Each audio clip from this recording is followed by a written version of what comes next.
या तर मित्रांनो दालबाटी खायला. चला तर मग दालबाटीची रेसिपी कशी बनवायची ते शिकूया चुलीवरची. तर सगळ्यात पहिले चूल पेटवून घेऊया. तर चूल पेटवलेली आहे. चला तर मग याच्यावर गंज मांडून द्यायचा आहे. याच्यामध्ये आपण पाणी घातलेलं आहे. त्याला उकळी येऊ द्यायची आहे. तुरीची डाळ धुवून घेतलेली होती. तर पाण्यामध्ये सुरुवातीला तेल घालून घ्यायचं आहे. त्यामुळे डाळ लवकर शिजल्या जाईल. आता बाटी करण्यासाठी आपल्याला गौरीचा करून घ्यायचा आहे.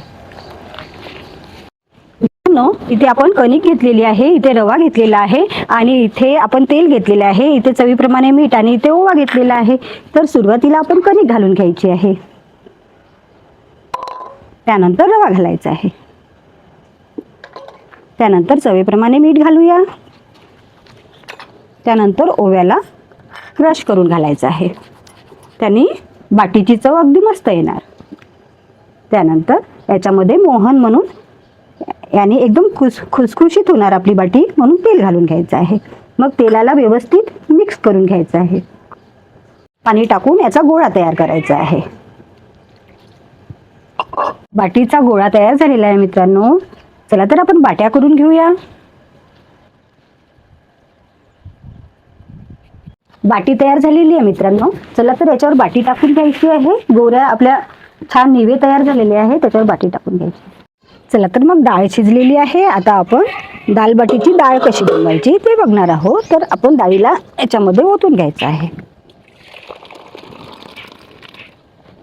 तर सुरुवातीला गंजामध्ये तेल घालून घ्यायचं आहे. तोपर्यंत वरणाला घोटून घ्यायचं आहे. चला तर मग इथे कांदा चिरून घेतला आहे, मिरची घेतलेली आहे, गोडलिंबाचा पाला आणि टमाटर घेतलेले आहे. तर आपण तेल गरम झालेलं आहे. चला तर कांदा घालून घेऊया. त्यानंतर मिरची घालायची आहे. गोडलिंबाचा पाला घालून घ्यायचा आहे. लसण जिऱ्याचं पेस्ट केलेलं होतं, ते लसण जिऱ्याचं पेस्ट घालायचं आहे. तिखट घेतलेलं आहे, इथे हळद घेतलेली आहे, मीठ आणि इथे आमसूर पावडर घेतलेलं आहे, इथे धने पावडर घेतलेलं आहे. चला तर मग घालून घेऊया.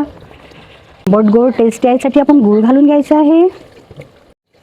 चला तर मग आपलं पूर्ण एकजीव शिजून झालेला आहे, टमाटर वगैरे. चला तर मग याच्यामध्ये शिजलेली डाळ घालून घ्यायची आहे.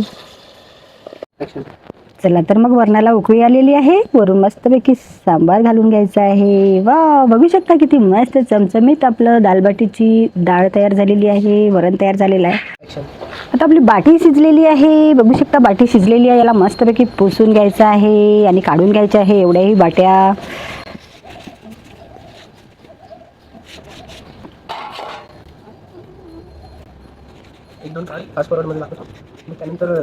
चला तर मग बाटींना अर्ध्या अर्ध्या याच्यामध्ये याचे तुकडे केलेले आहेत. चला तर मग तुपामध्ये तळून घ्यायचे आहे.